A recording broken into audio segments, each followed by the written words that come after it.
Visi, kurie stato namus naudodami dujų silikato blokelius, susiduria su viena iš pagrindinių dujų silikato problemų. Tai yra blokelio trapumas. Ir šita problema labiausiai pasireiškia tada, kada kažką reikia pritvirtinti prie sienos. Varžtų ir ankerių yra begalė, bet kurį iš jų iš tikro pasirinkti.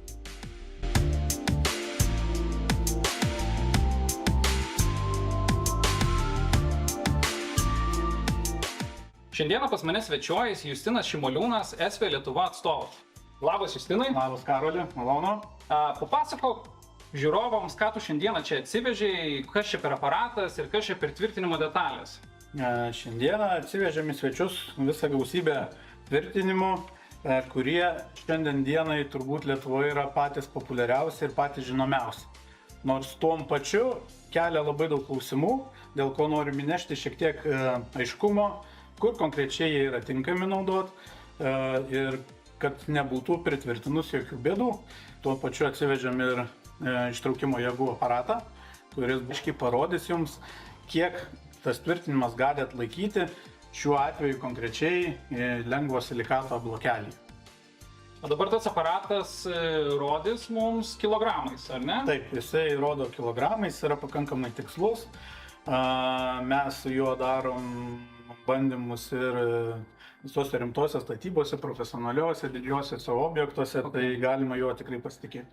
Aš irgi pasiėmęs esu truputėlį tokių standartinių Lietuvoje paplitusių tvirtinimo elementų, tai kaip plastikiniai ankeriai, metaliniai ankeriai, lygiai taip pat turiu sraigtų, kurie yra visiškai be jokio prekinio vardo iš paprastų statybinių prekių parduotuvių. Visus bandymus šiandieną atliksime ant Baurock Universal dujų silikato blokelio, kuris yra įvertintas 2,5 megapaskalio.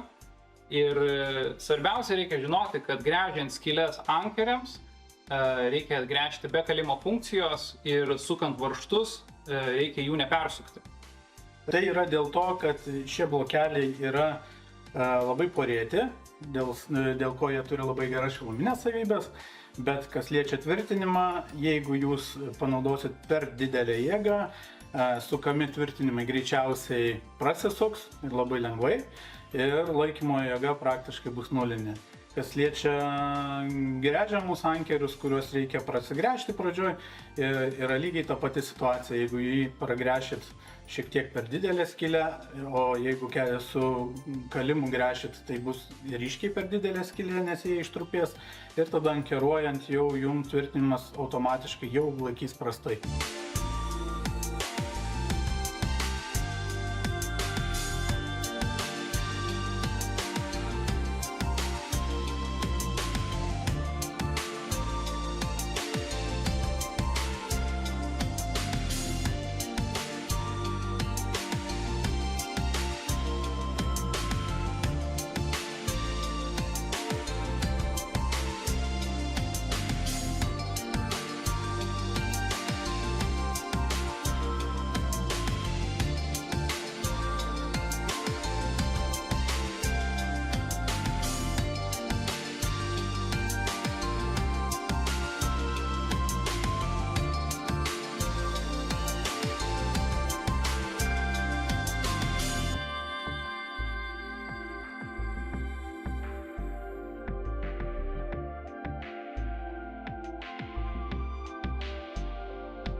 bandymus baigėme, prigrėžiojame daugybę skylių ir prisukinėjome varžtų ir išsiaiškinome gan įdomių dalykų. Mane tai labiausiai nustebino šitas įsukamas plastikinis kaištis, todėl kad jisai paėmė antrą vietą. Tai labai neįtikėtinas faktas, ar ne? Ir neįtikėtinas ir pakankamai efektingas, nes turim va tokią dydžio skylę, kuri atitrūko, tiesiog gabalas šio silikato atitrūko, nors ankeris liko stovėti vietoj. Tai galima teikti tokį dalyką, kad iš esmės neatlaikė blokelis, bet netvirtinimas. Teisingai, ir kuo blokelis bus didesnio tankumo, tuo šitie tvirtinimai turėtų teoriškai laikyti daugiau. Taip. Tai viskas priklausys, nuo kokį blokelį jūs pasirenkate savo namo statybai. Lygiai taip pat labai daug įtakos turi ankeravimo gylis.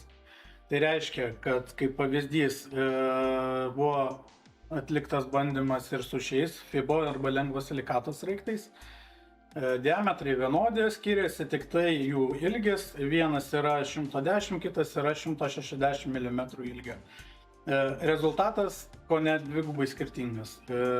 110 atlaikė berods 117 kg, 160 atlaikė 240 kg. Dvigubai. Realiai tai yra dvigubas skirtumas, ką gamintojas ir rekomenduoja. Tvirtinkit maksimaliai giliai, kiek leidžia jūsų blokelis. Išgausit ženkliai didesnį rezultatą.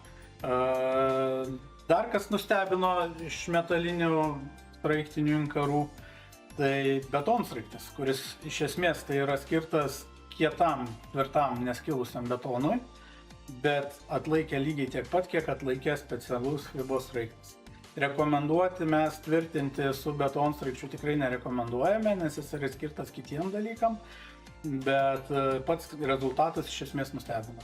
Na ir ką, aišku, dar įsiaiškinome, ko geriau nenaudoti, tai yra metaliniai ankeriai, kurie pasirodė patys silpniausi, jie atrodo agresyviausi, bet iš tikro lygiai taip pat agresyviai veikia pragręžtą skylę, viską išlupa gan greičiau ir prie mažesnių apkrovų negu kiti ankeriai. Ir šie gipso varžtai, nailoniniai diubeliai vadinami liaudiškai, kurie visiškai yra nulinė laikymo jėga ir jie yra net nepritaikyti tokiam aplikacijom, dėl to šitų varžtų jūs net nenaudokite. Tai ačiū tau, Justinai, kad atvykai ir atsivežei šitokį nuostabų aparatą, dėl to, kad be tokio aparato čia realiai galėtume tik ir toliau spėlioti ir rinktis beliokius tvirtinimus, kurie atrodo kietai. Tai ne visą laiką tai, kas atrodo kietai, yra gerai. Reikia rinktis tvirtinimus patikrintus, tvirtus, patikimus. Ir kaip parodė mūsų bandymas, ne visą laiką sudėtingesnis tvirtinimas yra patikimesnis.